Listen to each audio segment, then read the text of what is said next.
Every country on earth at the moment is reforming public education. There are two reasons for it.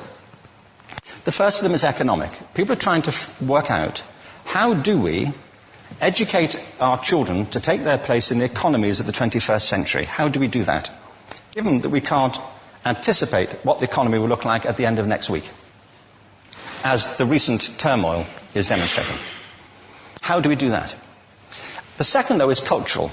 Every country on earth is trying to figure out, how do we educate our children so they have a sense of cultural identity and so that we can pass on the cultural genes of our communities while being part of the process of globalization. How do we square that circle? The problem is they're trying to meet the future by doing what they did in the past. And on the way, they're alienating millions of kids who don't see any purpose in going to school.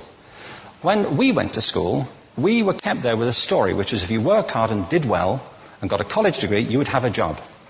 Our kids don't believe that. And they're right not to, by the way. You're better having a degree than not, but it's not a guarantee anymore. And particularly not if the route to it marginalizes most of the things that you think are important about yourself. And people say we have to raise standards as if this is a breakthrough. You know, like, really, yes, we should. Why would you lower them? You know, I mean, I haven't come across an argument that persuades me of lowering them. But raising them, of course we should raise them. The problem is that the current system of education was designed and conceived and structured for a different age.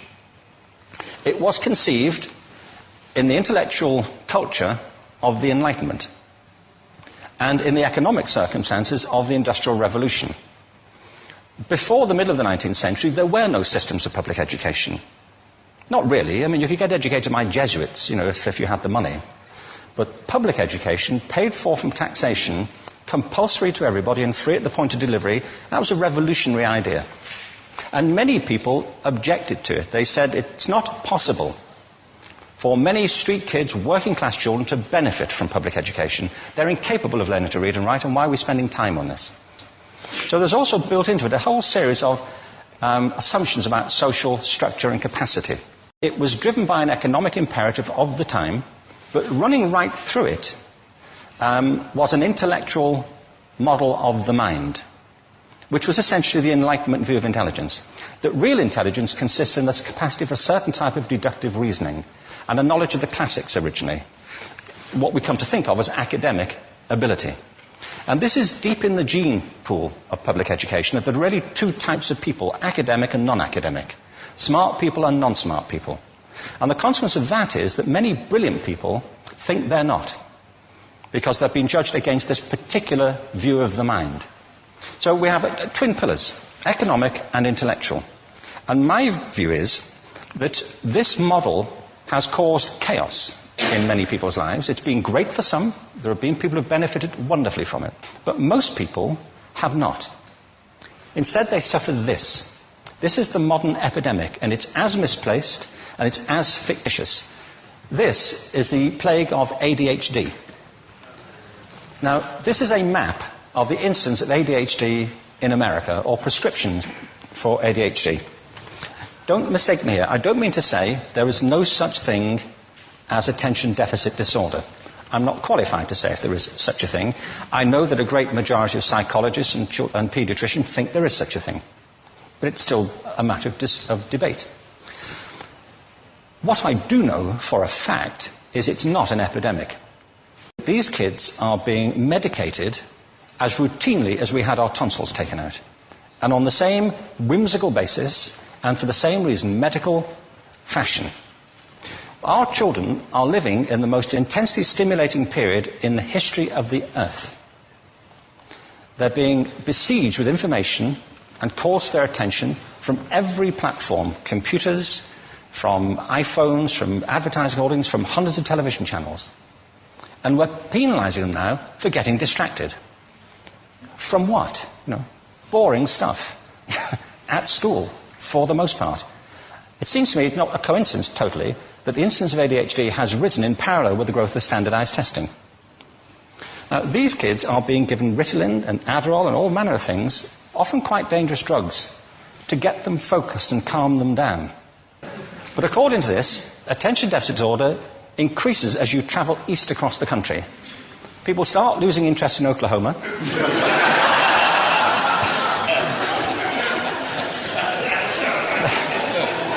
They can hardly think straight in Arkansas. And by the time they get to Washington, they've lost it completely. And there are separate reasons for that, I believe. It's a fictitious epidemic. If you think of it, the arts, and I don't say this exclusively of the arts, I think it's also true of science and of maths, but I say about the arts particularly because they are the victims of this mentality currently, particularly. The arts especially address the idea of aesthetic experience. An aesthetic experience is one in which your senses are operating at their peak, when you're present in the current moment, when you're resonating with the excitement of this thing that you're experiencing, when you are fully alive. An anesthetic is when you shut your senses off and deaden yourself to what's happening. And a lot of these drugs are that. We're getting our children through education by anesthetizing them. And I think we should be doing the exact opposite. We shouldn't be putting them asleep. We should be waking them up to what they have inside of themselves. But the model we have is this. I believe we have a system of education that is modeled on the interests of industrialism and in the image of it. I'll give you a couple of examples. Schools are still pretty much organized on factory lines, ringing bells, separate facilities, specialized into separate subjects. We still educate children by batches. We put them through the system by age group. Why do we do that? Why is there this assumption that the most important thing kids have in common is how old they are? It's like the most important thing about them is their date of manufacture. You know what I mean? Well, I know kids who are much better than other kids at the same age in different disciplines, or at different times of the day, or better in smaller groups than in large groups, or sometimes they want to be on their own. If you're interested in the model of learning, you don't start from this production line mentality. It's essentially about conformity, and increasingly it's about that as you look at the growth of standardized testing and standardized curricula. And it's about standardization. I believe we've got to go in the exact opposite direction. That's what I mean about changing the paradigm. There was a great study done recently of divergent thinking. Published a couple of years ago. Divergent thinking isn't the same thing as creativity.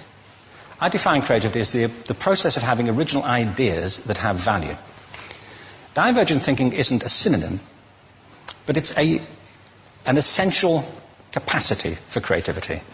It's the ability to see lots of possible answers to a question, lots of possible ways of interpreting a question, to think what Edward de Bono would probably call laterally, to think not just in linear or convergent ways, to see multiple answers, not one. So, there are tests for this. One kind of cod example would be, people might be asked to say, how many uses can you think of for a paperclip? One of those routine questions. Most people might come up with 10 or 15. People who are good at this might come up with 200. And they do that by saying, well, could the paperclip be 200 foot tall and be made out of foam rubber? Does it have to be a paperclip as we know it, Jim? Now, there are tests for this, and they gave them to 1,500 people. This is in a book called Breakpoint and Beyond. And on the protocol of the test, if you scored above a certain level, you'd be considered to be a genius at divergent thinking. Okay? So my question to you is, what percentage of the people tested, of the 1,500, scored at genius level for divergent thinking? Now, you need to know one more thing about them. These were kindergarten children. So what do you think? What percentage at genius level? 80. 80, okay. 98%. Now, the thing about this was it was a longitudinal study. So they retested the same children 5 years later, ages of 8 to 10. What do you think? 50? They retested them again 5 years later, ages 13 to 15. You can see a trend here, can't you? Now, this tells an interesting story, because you could have imagined it going the other way, couldn't you? You start off not being very good, but you get better as you get older. But this shows two things. One is we all have this capacity, and two, it mostly deteriorates. Now, a lot of things have happened to these kids as they've grown up. A lot. But one of the most important things that happened to them, I'm convinced, is that by now they've become educated. They've spent 10 years at school being told there's one answer, it's at the back. And don't look. And don't copy, because that's cheating. I mean, outside schools, that's called collaboration, but inside schools. Now, this isn't because teachers want it this way, it's just because it happens that way. It's because it's in the gene pool of education. We have to think differently about human capacity. We have to get over this old conception of academic, non-academic, abstract, theoretical, vocational, and see it for what it is, a myth. Secondly, we have to recognise that most great learning happens in groups, that collaboration is the stuff of growth. If we atomise people and separate them and judge them separately, we form a kind of disjunction between them and their natural learning environment. And thirdly, it's crucially about the culture of our institutions, the habits of the institution and the habitats that they occupy.